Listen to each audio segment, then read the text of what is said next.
Но прошлой ночью кое-что вырвалось наружу. Как только это произошло, вернуть это было уже невозможно. Голос Чингука дрожал. Его руки тряслись, и он постоянно повторял имя Т. То, что он признался, было не просто эмоциональным, это раскрыло ту сторону их истории, которую HYBE никогда не хотели показывать ARMY. Правда настолько личная, настолько откровенная, что за считанные минуты она уже распространилась по интернету.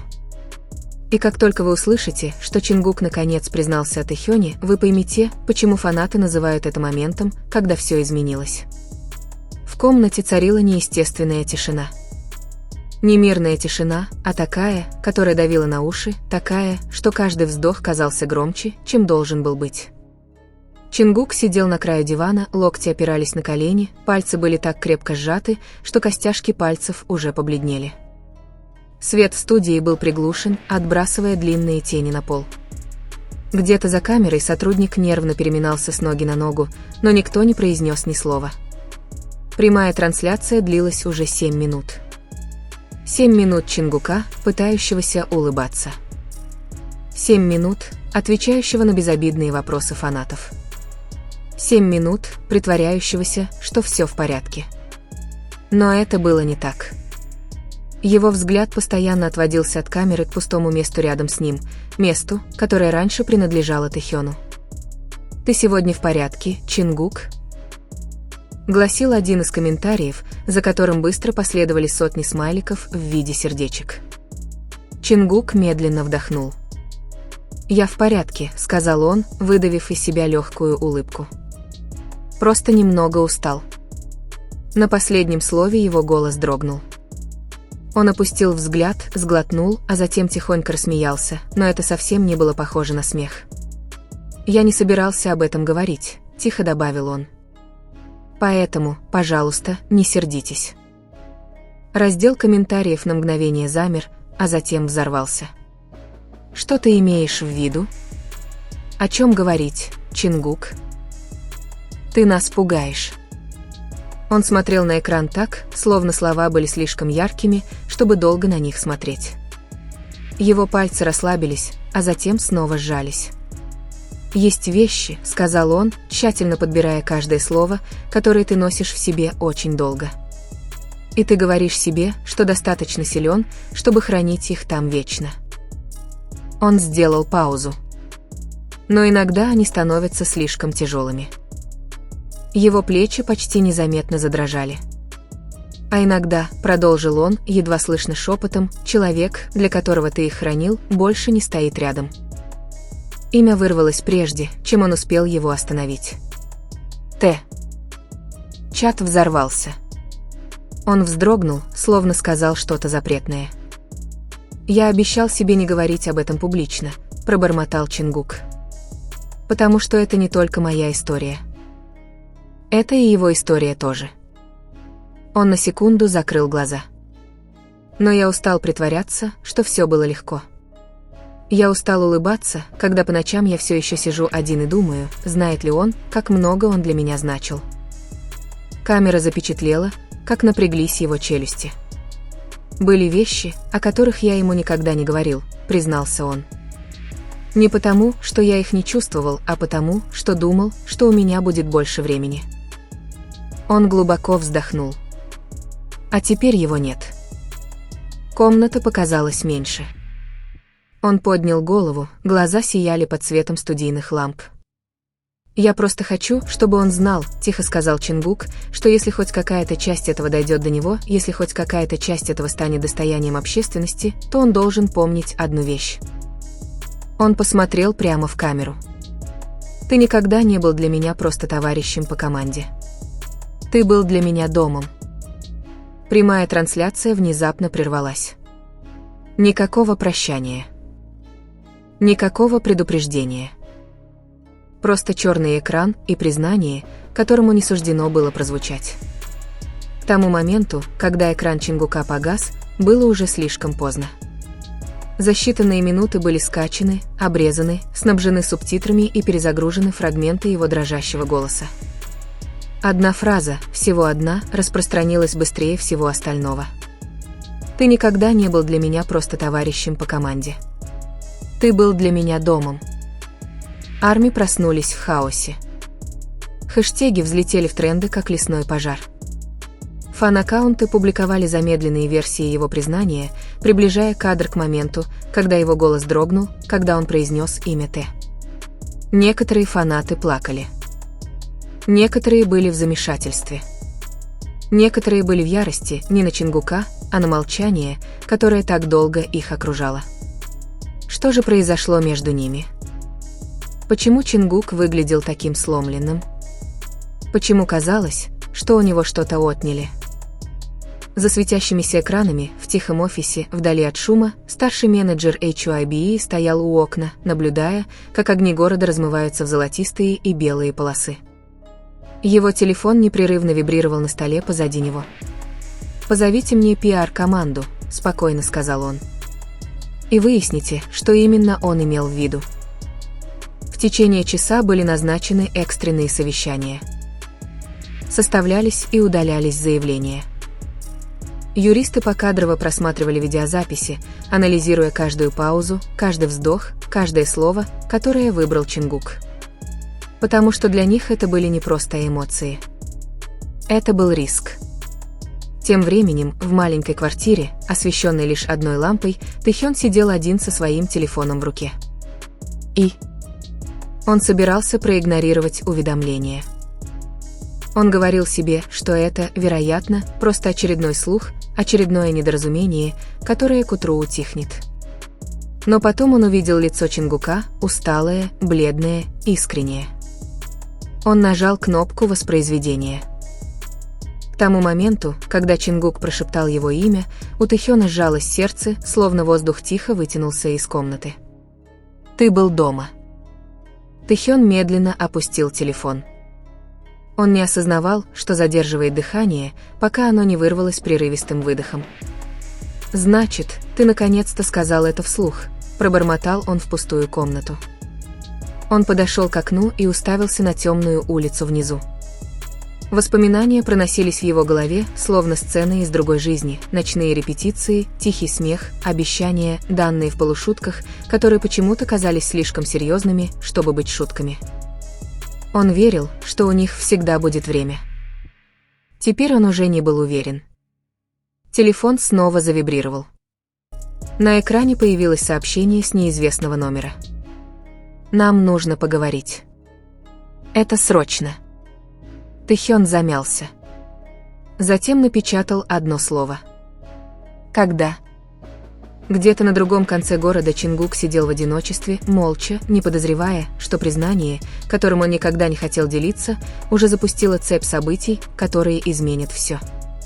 В комнате на 17-м этаже было холоднее, чем нужно, не из-за кондиционера, а потому что никто внутри не хотел там находиться.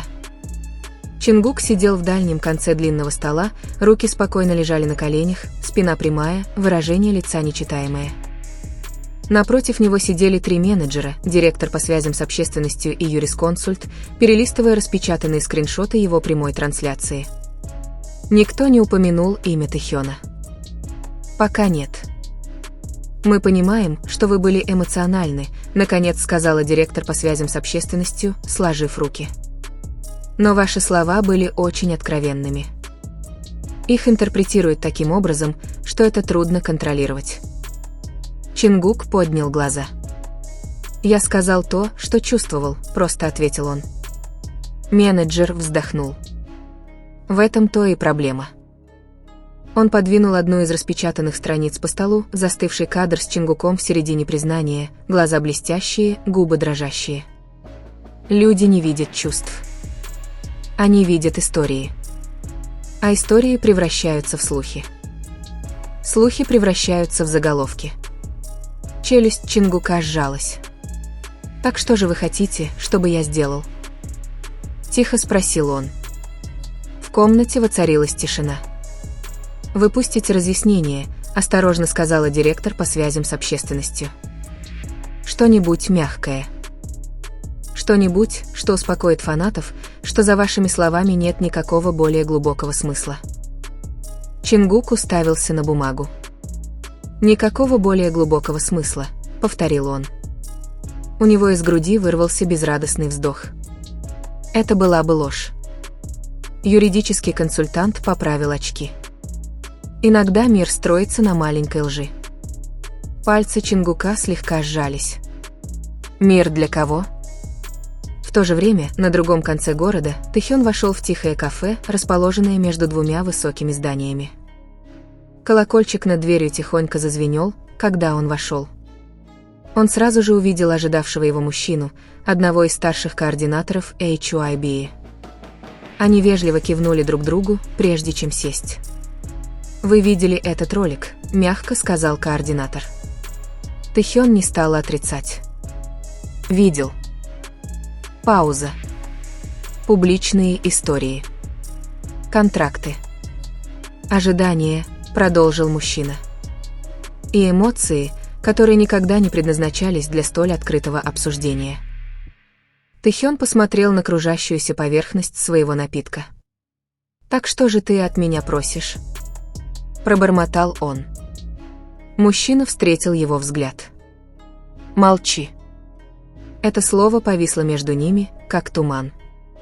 Губы Тэхёна приоткрылись, но прежде чем он успел ответить, телефон завибрировал в кармане. Сообщение от Чингука. «Ты видел?» Грудь Тэхёна сжалась. Он не ответил сразу. Затем медленно напечатал. «Да. Видел». Точки на экране Чингука почти мгновенно исчезли.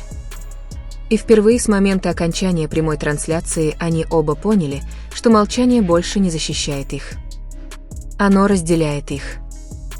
Чингук смотрел на свой телефон так, будто тот мог исчезнуть, если он слишком долго моргнет. 3 простых слова, но они казались тяжелее всего, что он сказал в прямом эфире. «Прости», — напечатал он. «Я не хотел ставить тебя в такое положение».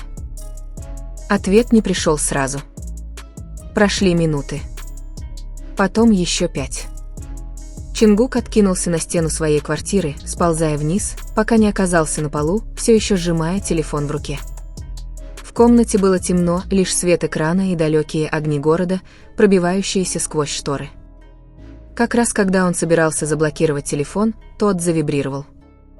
«Ты не втянул меня в это. Мы здесь дольше, чем ты думаешь». Чингук сглотнул. «Ты сожалеешь об этом?» Напечатал он. «Обо всем, чем мы были. Обо всем, что я сказал». Пузырек с текстом появился. Исчез. Появился снова. «Сожалею ли я о том, что мы ничего не сказали, когда у нас еще было время?» Чингук закрыл глаза. «Можем встретиться?» Напечатал он. «Только 1 раз. Не для протокола. Без менеджеров. Без камер». Еще одна пауза. На другом конце города Тэхён сидел в своей тихой гостиной, положив телефон на колени. Он думал о кафе, о словах, которые оставались невысказанными, о ночах, которые все еще казались незавершенными. «Если мы это сделаем», — напечатал он, — «все может измениться». Чингук ответил мгновенно, «Все уже изменилось». Прошло много времени. Завтра. 10 вечера. Старая репетиционная студия. Чингук затаил дыхание. «Я буду там». Они оба знали, что эта встреча была не просто о разрешении недоразумений. Она была о том, чтобы взглянуть правде в глаза, которую они избегали годами. И на этот раз их не будут скрывать камеры. Старая репетиционная студия не изменилась. Тот же выцветший деревянный пол. Те же потертые зеркала, отражающие слишком много правды и недостаток сна. Тот же гул кондиционера, который всегда звучал громче по ночам. Чингук пришел первым. Он стоял посреди комнаты, руки в карманах, медленно вращаясь по кругу, словно бродил по воспоминаниям, а не по какому-то месту. Каждый уголок шептал что-то знакомое: смех, шаги, спешащие друг к другу, поздние ночи, которые когда-то казались бесконечными. Ровно в 22 часа 2 минуты дверь тихо открылась. Чингук замер. Тэхён вошел. На мгновение ни один из них не произнес ни слова. Они просто смотрели друг на друга, словно два человека, встретившиеся снова после того, как за несколько месяцев пролетела целая жизнь. «Ты все еще нетерпелив», — сказал Чингук, пытаясь улыбнуться. Тэхён слабо улыбнулся в ответ. Между ними повисла тишина. Тяжелая, но не неловкая, просто тяжелая от всего того, что они не сказали. «Тебе не стоило приходить», — тихо добавил Чингук. «Знаю», — ответил Тэхён. «Это другое». Чингук выдохнул. «Я не хотел произносить твое имя», — признался он. Но как только я это сделал, почувствовал, будто что-то, что я держал в руках, наконец-то сломалось. Тэхён медленно сделал шаг ближе. «Ты сказал, что я дома». Голос Чингука смягчился. «Ты был. Ты все еще дома». Взгляд Тэхёна замер. «Ты знаешь, что это делало с людьми», — мягко сказал он. «Они вкладывают смысл в каждую секунду». «Смысл есть», — ответил Чингук. «Просто я никогда раньше не говорил этого вслух». Еще один шаг. Теперь их разделяло всего несколько футов. «Я ждал», — тихо сказал Тэхён. «Годами. В момент, когда ты мог бы сказать что-то подобное, хотя бы наедине». Чингук сглотнул. «Почему ты мне не сказал?» Тэхён опустил взгляд. «Потому что я боялся, что если я скажу, мы потеряем то, что у нас было». Грудь Чингука сжалась. «И теперь?» «Теперь мы все равно теряем контроль над собой». Комната казалась меньше. «Я больше не хочу притворяться», — сказал Чингук. «Не здесь. Не сегодня вечером». Тэхён помедлил, а затем прошептал: «Тогда не надо». Зеркало отражало два силуэта, стоящих посреди комнаты, которая когда-то была их целым миром. Снаружи город продолжал двигаться, но внутри время остановилось. «Знаешь, что было самым сложным?» — тихо спросил Чингук. «Не расписание. Не расстояние. Даже не правила». Тэхён подождал. «Это было притворяться, что ты просто все остальные». Тэхён медленно выдохнул. «Я пытался убедить себя, что то, что у нас было, было нормальным. Безопасным. Простым». Он покачал головой. «Но это никогда не было нормальным». Чингук подошел ближе. «Бывали ночи, когда я хотел рассказать тебе все. Но каждый раз, когда я представлял себе слухи, заголовки, последствия, я выбирал молчание». «Я тоже», — тихо сказал Тэхён. Теперь они стояли достаточно близко, чтобы Чингук мог видеть усталость в глазах Тэхёна, усталость от чувства, которому некуда деваться. «Я думал, если мы никогда этого не скажем», — прошептал Тэхён, «может быть, это будет неправдой». «Но это было правдой», — ответил Чингук. «Тогда скажи это», — пробормотал Тэхён. «Здесь. Всего один раз. Там, где никто не услышит». Чингук глубоко вздохнул, голос его был тихим и спокойным. «Я заботился о тебе так, как это выходило за рамки командной работы, за рамки дружбы, за рамки всего, что я мог объяснить тогда».